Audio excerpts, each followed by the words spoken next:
Assalamualaikum warahmatullahi wabarakatuh.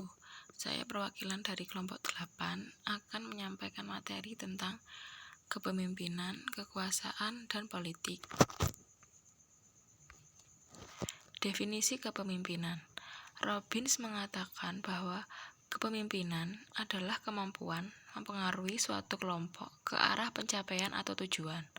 Pendapat ini memandang semua anggota kelompok atau organisasi sebagai satu kesatuan, sehingga kepemimpinan diberi makna sebagai kemampuan mempengaruhi semua anggota kelompok atau organisasi agar bersedia melakukan kegiatan atau bekerja untuk mencapai tujuan kelompok atau organisasi.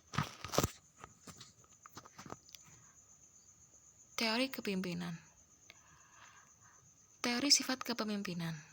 Menurut Robin dan Judge, teori kepemimpinan berdasarkan sifat adalah teori yang mempertimbangkan kualitas dan karakteristik pribadi yang membedakan pemimpin dan bukan pemimpin.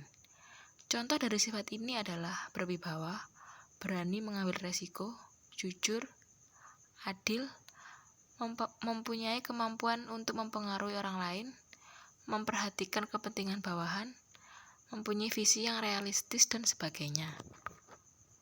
Teori perilaku kepemimpinan. Teori ini berfokus pada perilaku para pemimpin daripada karakteristik mental, fisik, dan sosial mereka. Keberhasilan seorang pemimpin ditentukan oleh perilakunya dalam melaksanakan fungsi-fungsi kepemimpinan. Perilaku kepemimpinan tampak dari cara melakukan pengambilan keputusan, cara memerintah atau instruksi, cara memberikan tugas, cara berkomunikasi, cara mendorong semangat bawahan, cara membimbing dan mengarahkan, cara menegakkan disiplin, cara memimpin rapat, menegur dan memberikan sanksi. Teori kontingensi. Teori kepemimpinan yang telah diuraikan sebelumnya diberlakukan asas-asas umum untuk semua situasi. Hal ini tidak mungkin setiap organisasi hanya dipimpin dengan gaya kepemimpinan tunggal untuk segala situasi, terutama apabila organisasi terus berkembang atau jumlah anggotanya semakin besar. Respon atau reaksi yang timbul berfokus pada pendapat bahwa dalam menghadapi situasi yang berbeda, diperlakukan gaya kepemimpinan yang berbeda-beda pula. Kepemimpinan yang autentik, etika dan kepercayaan. Apakah yang dimaksud dengan kepemimpinan autentik? Kepemimpinan yang autentik adalah suatu cara yang menjanjikan untuk berpikir mengenai etika dan kepercayaan. Di dalam kepemimpinan, karena menitik beratkan pada aspek moral yang dimiliki oleh seorang pemimpin. Para pemimpin yang autentik mengetahui siapakah mereka, mengetahui apa yang mereka yakini dan nilai, bertindak atas nilai tersebut, serta meyakini secara terbuka dan berterus terang. Para pengikut mempertimbangkan mereka sebagai orang-orang yang beretika. Definisi kekuasaan. Kekuasaan, power, biasanya mengacu pada kemampuan yang dimiliki A untuk memengaruhi perilaku B, sehingga B bertindak sesuai dengan keinginan A. Definisi tersebut mengimplikasikan sebuah potensi tidak perlu diaktualisasikan agar efektif dan sebuah hubungan ketergantungan. Kemungkinan aspek terpenting dari kekuasaan adalah bahwa hal ini merupakan fungsi ketergantungan, dependensi. Apabila semakin besar ketergantungan B pada A, maka semakin besar pula kekuasaan A dalam hubungan tersebut. Membedakan kepemimpinan dengan kekuasaan. Kepemimpinan lebih menekankan pada kemampuan seseorang untuk mengarahkan orang lain agar mau melakukan apa yang mau menjadi tugas dan kewajiban.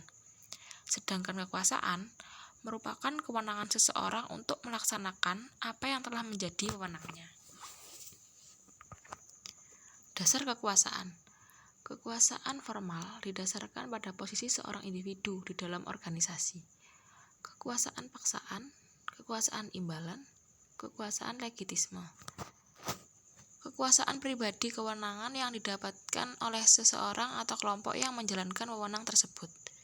Kekuasaan karena keahlian, kekuasaan acuan. Kekuasaan taktik. 1. Legitimasi. Bersandar pada posisi wewenang atau menyampaikan permintaan yang sesuai dengan kebijakan atau aturan organisasi. 2. Bujukan yang rasional. Menyajikan argumen-argumen yang logis dan bukti-bukti nyata untuk memperlihatkan bahwa sebuah permintaan tersebut wajar. 3. Daya tarik yang menjadi sumber inspirasi. Mengembangkan komitmen secara emosional yang menarik bagi sasaran nilai, kebutuhan, pengharapan, dan aspirasi. 4. Konsultasi. Meningkatkan dukungan pada sasaran dengan melibatkannya dalam memutuskan bagaimana untuk mewujudkan rencana. 5. Pertukaran. Memberikan imbalan kepada target dengan manfaat atau keuntungan sebagai pertukaran karena telah mengikuti permintaan. 6. Daya tarik pribadi. Meminta kepatuhan yang didasarkan pada persahabatan atau kesetiaan. 7. Menjilat. Dengan menggunakan bujukan, pujian, atau perilaku yang ramah sebelum membuat permintaan. 8. Tekanan. Dengan menggunakan peringatan, permintaan yang diulang-ulang, dan ancaman. 9. Koalisasi. Membuat daftar tujuan atau dukungan dari orang lain untuk membujuk target agar menyetujuinya. Politik kekuasaan beraksi. Definisi dari politik organisasi.